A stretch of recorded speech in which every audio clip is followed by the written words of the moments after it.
warahmatullahi wabarakatuh. Jumpa lagi bersama saya Upi Asmardana dalam program Upiso. Upiso tayang di kanal YouTube Upiso, kabar video dan jaringan kabar grup Indonesia Network. Pemirsa Upiso, tim Upiso saat ini berada di Goa, Sulawesi Selatan. Kita berada di rumah jabatan orang nomor 1 di pemerintahan Kabupaten Goa. Di samping kanan saya sudah ada Pak Bupati Adnan Purihta Ihsan Yasilimpo. Assalamualaikum Pak Bupati. Waalaikumsalam Pak Upi. Apa kabar? Baik dan sehat, alhamdulillah. Ya, alhamdulillah. Jadi pemirsa Upiso, kita berada di Goa. Kenapa kita ke Goa? Karena Goa ini adalah salah satu wilayah di Indonesia yang dianggap sukses di dalam penanganan COVID-19. Saat ini Goa berada di zona hijau. Sementara di daerah lain angka penyebaran COVID cukup tinggi. Nah, Pak Bupati, pertama kali saya ucapkan terima kasih sudah diterima di sini. Alhamdulillah. Kesibukan. Iya. Nah, Pak Bupati, saya ingin tanya, kenapa Goa bisa menjadi salah satu contoh daerah yang bisa melakukan penanganan COVID secara baik? Ya, tentu ini semua berkat kolaborasi semua pihak dan dukungan dari seluruh masyarakat yang ada. Tetapi awal masuknya COVID-19 di Kabupaten Goa, kita memang betul-betul mempelajari seperti apa resiko dari COVID-19 dan seperti apa penularannya. Oke.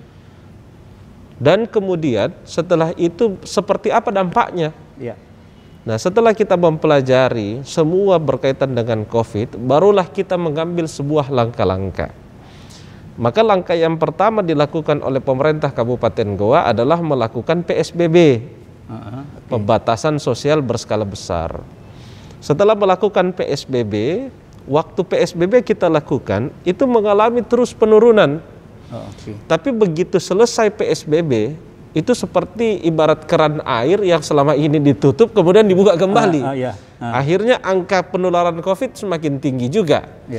Nah, dari situ kita mengambil sebuah pembelajaran bahwa PSBB tidak bisa menjadi sebuah solusi.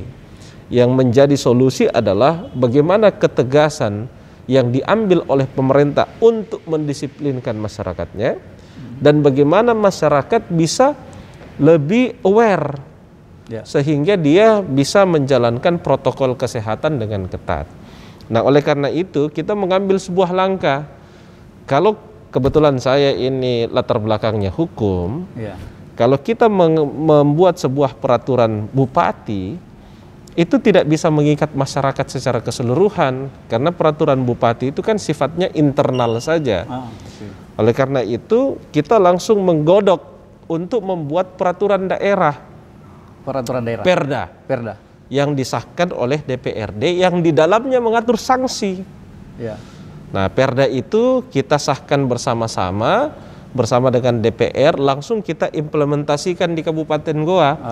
Kita kerjasama dengan Polres, kerjasama dengan Kodim, kerjasama dengan Kejaksaan, dan organisasi-organisasi sosial kemasyarakatan, organisasi kepemudaan juga ikut terlibat di dalamnya untuk bisa mendisiplinkan masyarakat mengimplementasikan perda tersebut. Dan ada sanksinya? Ada sanksinya. Nah, jadi pemirsa Upiso, daerah pertama di Indonesia yang membuat perda soal penanganan COVID itu adalah Goa. Alhamdulillah. Ini luar biasa juga ya. Akhirnya memang Goa ini lama-kelamaan kelihatan apa yang dia kerjakan. Jadi perda itu menjadi pilot project. Pilot project bagi daerah lain. Di daerah lain dan itu kemudian diikuti, bahkan diakui oleh kementerian. Yang ketiga Pak Upi, Kabupaten Goa merupakan Pemda pertama yang membuat gerakan 1 juta masker. Jadi kita itu karena begini, kita ingin membuat masyarakat patuh terhadap protokol kesehatan, memakai masker, tapi tidak ada maskernya. Iya juga ya, benar juga. Bagaimana caranya? Sehingga sebelum kita menjalankan perda wajib memakai masker tersebut, kita buat dulu gerakan 1 juta masker. Nah, gerakan 1 juta masker ini sekaligus menghidupi UMKM kita yang mati suri akibat pandemi. Jadi ada juga multiplier efeknya, itu perputaran ekonomi kembali kepada UMKM kita. Dari situ kita membuat program 1 juta masker. 1 juta masker. 1 juta masker ini karena penduduk Goa hanya 756.000, jadi sisanya kita kasih ke pemerintah Kota Makassar, kita kasih ke pemerintah Kabupaten Takalar. Kenapa kita kasih Makassar? Karena kan 45% penduduk Goa ini aktivitasnya di Makassar, sehingga kita juga berkepentingan Makassar ini bisa patuh terhadap protokol kesehatan supaya angka penularan COVID bisa turun. Sebab episentrumnya kan berada di Makassar, jadi kita harus betul-betul melakukan edukasi juga kepada masyarakat Makassar agar bisa protokol kesehatan, dan kita mendapatkan rekor muri dari 1 juta masker program itu. 1 juta masker dan dihadiri langsung oleh Bapak Mendagri. Dan kemudian banyak daerah-daerah kemudian belajar ke Goa. Alhamdulillah. Dan apa yang dilakukan oleh pemerintah Goa misalnya, Pak Bupati misalnya dalam hal ini, karena saya pikir Perda gerakan 1 juta masker, PSBB yang berkelanjutan itu tentu ada hal-hal yang lebih spesifik yang dilakukan oleh Goa sehingga kemudian sampai saat ini Goa masih berada dalam zona hijau. Tentu kan semuanya kita lakukan. 3T, tracing, treatment, semua kita lakukan. Bahkan kita sejak awal memang menyamakan persepsi dan visi kita sampai ke tingkat desa dan kelurahan. Sehingga memang isolasinya itu berada di desa dan kelurahan. Bahkan terakhir dengan kebijakan pemerintah PPKM, kita turunkan lagi sampai pada tingkat RT dan RW. Sehingga memang edukasi masyarakat dan karantina itu dilakukan sampai berbasis RW.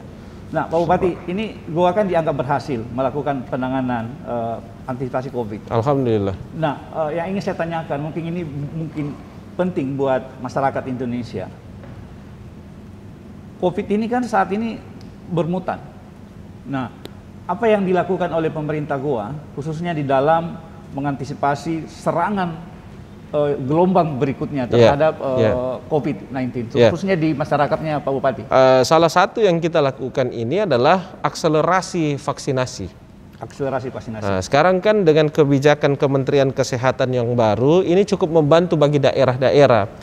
Dulu itu kan distribusi dosis vaksin itu harus melalui provinsi. Sekarang tidak lagi. Sekarang langsung ke kementerian, ada dashboard yang dibuat. Kalau kita cepat melakukan akselerasi penyuntikan ke beberapa masyarakat vaksinasi, kita langsung bisa merequest kembali untuk penambahan dosis. Jadi per minggu sekarang. Per minggu sekarang. Kalau kita minta dosis per minggu, kita sudah bisa dapatkan dari Kementerian Kesehatan. Nah, sekarang kita lagi terus ini.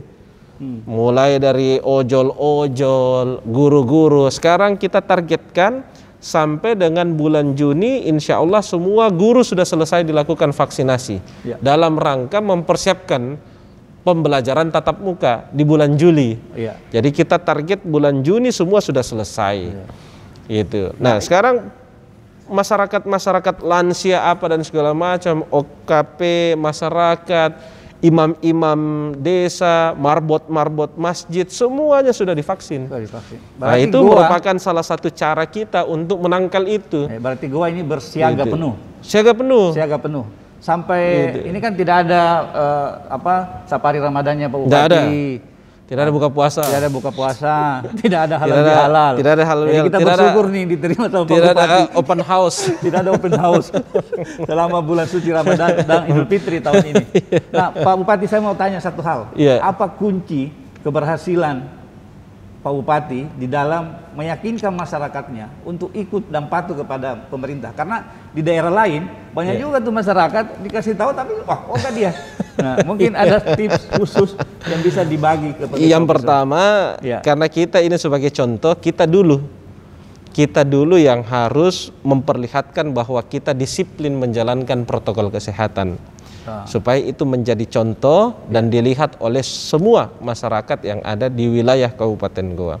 Yang kedua, saya membagi masyarakat itu Pak Upi ada tiga bagian. Yang pertama, ada masyarakat yang tidak diberitahu, dengan inisiatifnya sendiri dia melakukan menjalankan protokol kesehatan. Yang kedua, ada masyarakat kita yang begitu satu kali diberitahu dia langsung mengikuti apa yang kita sampaikan. Tapi masyarakat kita yang ketiga ini biar berkali-kali dikasih tahu tidak mau dengar. Itu pakai perda itu Pak ya? Nah, inilah yang harus dilakukan, sanksi yang tegas. Jadi bukan keras tapi ketegasan. Nah, gitu. Itu sama penerapan itu sudah ada berapa warganya Pak Bupati? Sudah banyak Pak Bupati. Sanksinya apa aja itu Pak Bupati? Sanksi sosial, sanksi denda, termasuk denda juga ada. Gitu. Dan itu disetorkan di kas negara, kas daerah. Dan itu disaksikan langsung oleh kejaksaan, kepolisian, dan pengadilan. Jadi kita buat sebagai transparan, betul-betul transparan. Awalnya menjadi polemik karena ada denda di dalamnya. Tapi kan kalau tidak mau denda, ya sudah jalankan aja protokol kesehatannya, kan intinya begitu.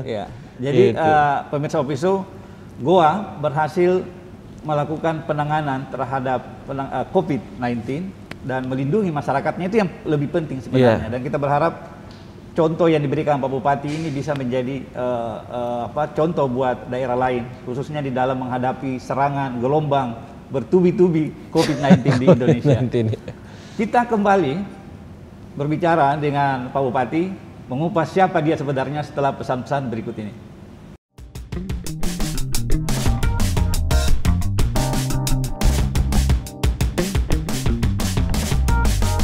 Cuma di sini, orang-orang akan berbagi kisah, berbagi inspirasi, berbagi kebaikan. Ini pemirsa Opiso ingin tahu, bagaimana sih perjalanan hidup seorang Pasap? Ya sebagai orang. Jadi masih adat-adat ini adalah nyanyian supaya leluhur itu yang meninggal. Upi Show, setiap hari Rabu jam 4 sore, hanya di channel YouTube Upi Show. Jangan lupa subscribe ya.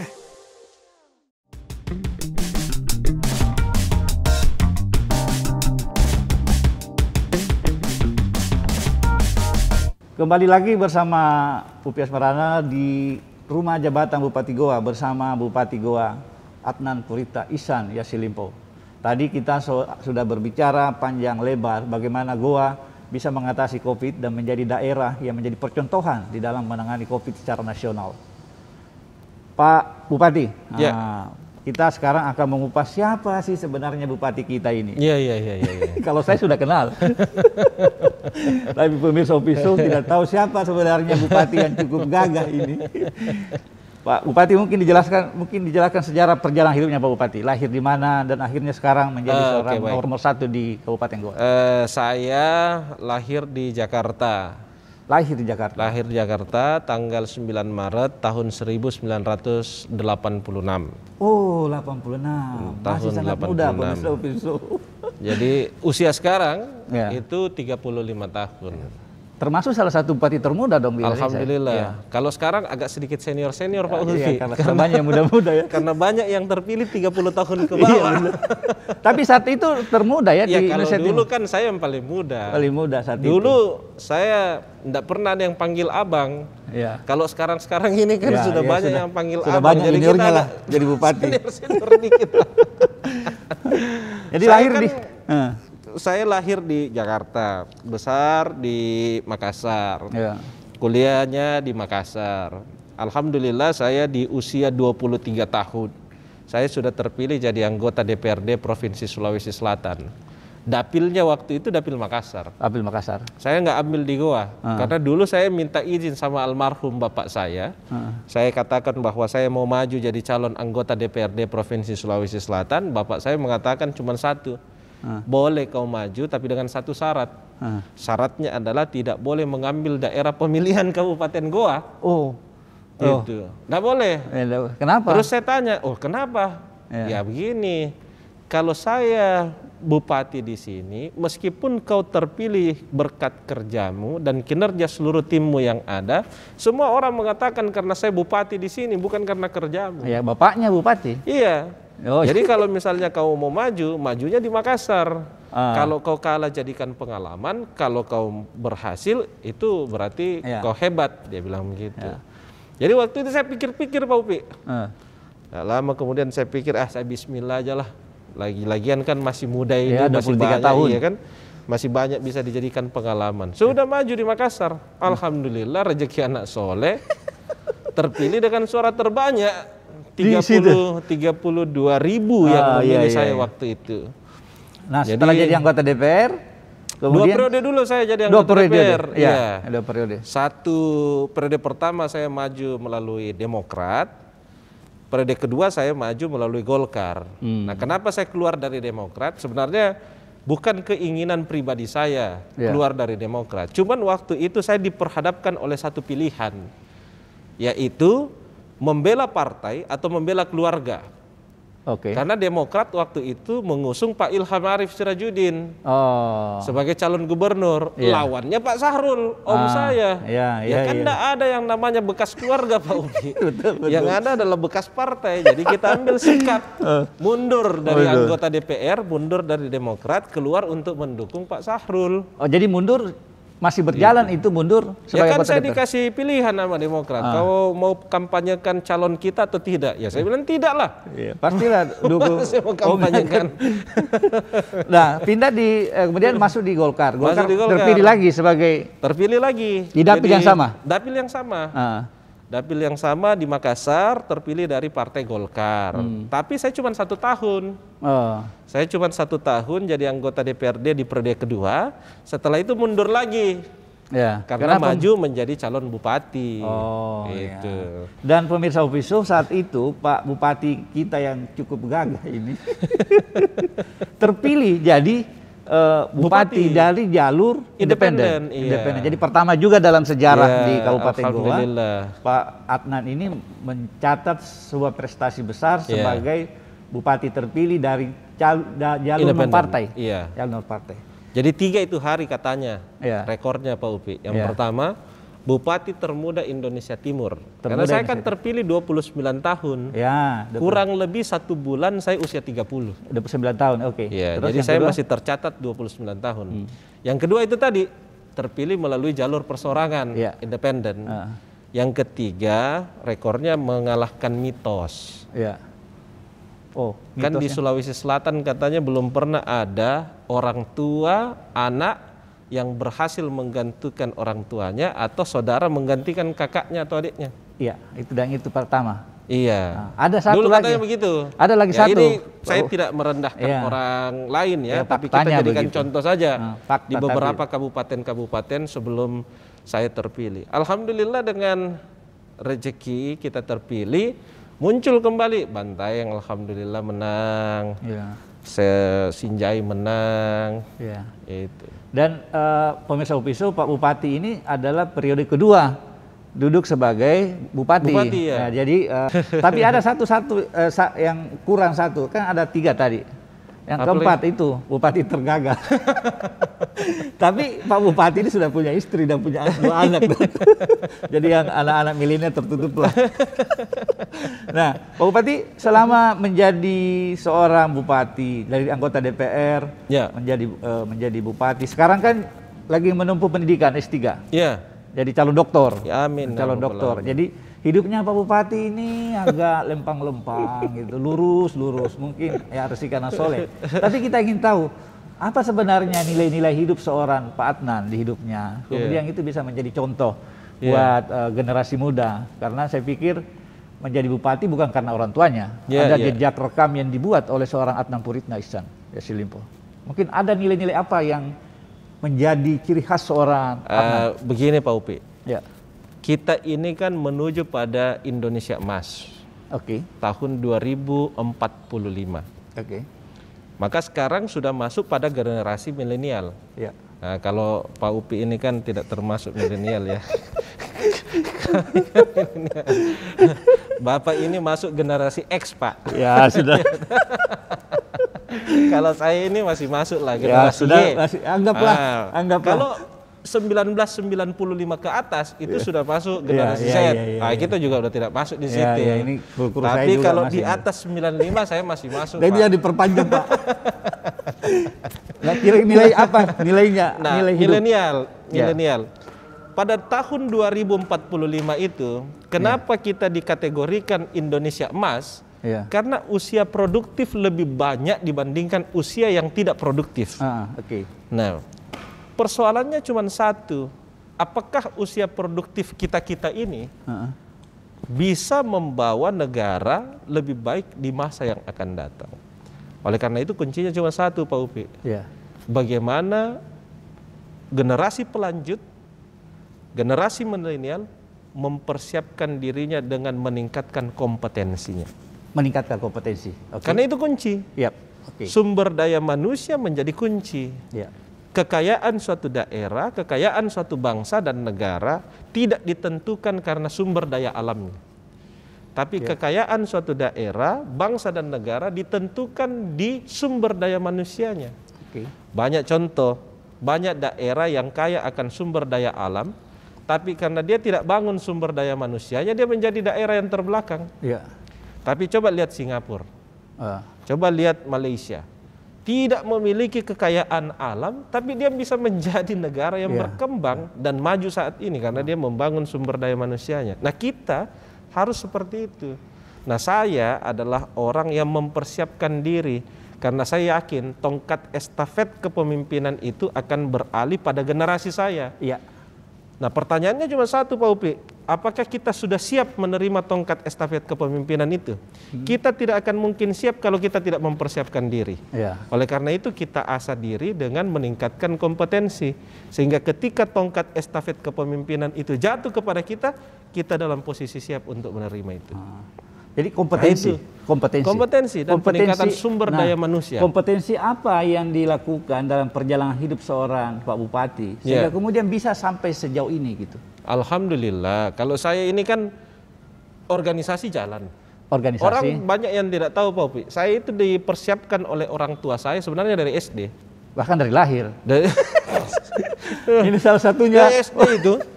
SD itu saya sempat protes sama almarhum bapak saya. Saya bilang, ini kenapa teman-teman saya sudah pada ke mall main mobil, saya dikirim ke hutan-hutan, ikut pramuka, ikut jambore nasional di Cibubur, di Wisma Wiladatika, tidurnya di tikar, tidurnya di matras. Di atas ini bintang-bintang dengan hutan-hutan, dikasih jurit malam apa dan segala macam. Itu saya sempat protes itu. Tapi dari SD saya sudah dikasih ikut begitu untuk persiapan mental apa dan segala macam yang mungkin orang tidak tahu dengan itu. Dari awal memang dari awal dipersiapkan jadi seorang pemimpin. Berarti memang pemirsa Opiso untuk menjadi seorang pemimpin memang kita harus mempersiapkan sejak awal. Sejak awal. Dan itu disiapkan dari kompetensi. Seberapa penting seorang almarhum ayahanda Pak Bupati di hidupnya sehingga kemudian kan seperti sekarang ini. Tentu itu bukan hal yang sederhana sepertinya. Ada romantisme, ada juga nilai-nilai. Dan memang almarhum bapak saya itu selalu menekankan bahwa kau harus perbaiki pendidikanmu. Maka dulu saya dengan saudara-saudara untuk mendapatkan SIM, surat izin menikah itu harus S1 minimal. Oh. Gitu. Selesai S1 dulu baru bisa menikah. Oh. Jadi S1 menikah, S2 terus? Ini S3 insya Allah bulan depan selesai. Ya, kita doakan. Amin. Nanti kalau Pak Bupati jadi dokter kita live kan. Rencana bulan depan Pak Upi. Bulan depan ya kita kembali ke Makassar, kita live kan. Kita promosi ini. Ya kita live kan dia punya promosi karena soal hukum ya. Disertasinya tentang pengaturan calon perseorangan dalam pemilihan kepala daerah di Indonesia. Ya, itu menarik gitu. Tapi nanti kita bahas lagi tuh. Nah, Pak Bupati, perjalanan hidupnya kan sangat indah sebenarnya ya. Meskipun kita tahu banyak suka dukanya di belakangnya itu. Di belakang layar lebih banyak suka dukanya. Tapi kita tidak usah ungkap itu. Nah, Pak Bupati, apakah ada mimpi seorang Adnan Purita Ihsan Yassin Limpo di hidupnya? Cita-citanya, mimpinya yang sampai saat ini terpatri di pikirannya, terkonstruksi di gagasan-gagasannya. Mungkin pemirsa Opiso ingin tahu, Pak Bupati ini apa cita-citanya sebenarnya? Begini, kalau dari dulu kan kita didoktrin ya, kalau cita-cita itu harus setinggi langit kan? Setinggi langit ya. Jadi saya selalu harus menempatkan cita-cita saya setinggi langit. Iya. Jadi kalaupun saya tidak mencapai langit itu jatuhnya di bintang-bintang Pak Upi. Itu Soekarno kan? Itu. Jadi cita-cita saya jadi presiden. Gitu ya Presiden. Cita-cita. Amin. Jadi kalau misalnya tidak tersampaikan, jatuhnya di bintang-bintang ya jadi menteri, jadi dubes, jadi apa? Gitu. Ya. Ya, jadi ya kita aminkan beliau akan menjadi presiden. Apalagi ini di bulan suci Ramadan kan. Ya, kita datang lagi di detik akhir Ramadan. Jadi pemirsa Upisho, Pak Bupati kita ini bercita-cita setinggi langit. Salah satu menjadi presiden Republik Indonesia. Kita aminkan karena hal-hal yang begini itu bisa terjadi. Dan Pak Bupati, sebelum mengakhiri mungkin ada hal yang ingin Pak Bupati sampaikan ke masyarakat. Ya, yang pertama bahwa situasi sekarang ini masih COVID, apalagi ada varian baru.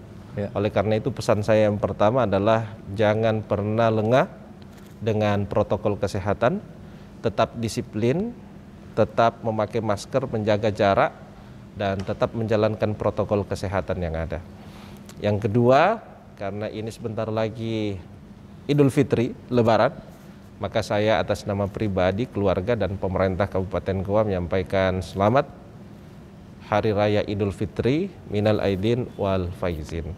Dan yang ketiga, saya berharap kita semuanya tetap mampu menjaga kerjasama dan kolaborasi antara kita semua agar kita bisa cepat-cepat keluar dari pandemi COVID-19 ini dan kita kembali membangun tatanan yang lebih baik, membangun Kabupaten Goa, Sulawesi Selatan, dan Indonesia yang insya Allah lebih baik dan masyarakatnya makin sejahtera di masa yang akan datang. Amin ya rabbal alamin. Makasih banyak Pak Bupati atas waktunya. Sama-sama. Quote Pak Bupati sore ini cukup inspiratif, bahwasanya bermimpilah setinggi langit sehingga kau jatuh, kau masih bisa nyangkut di bintang-bintang dan di awan-awan itu. Sekali lagi terima kasih atas waktunya. Dengan berakhirnya kau tadi, maka berakhir pula edisi Goa Sulawesi Selatan Upisho hari ini. Mewakili kru yang bertugas mengucapkan terima kasih. Assalamualaikum warahmatullahi wabarakatuh. Waalaikumsalam warahmatullahi wabarakatuh.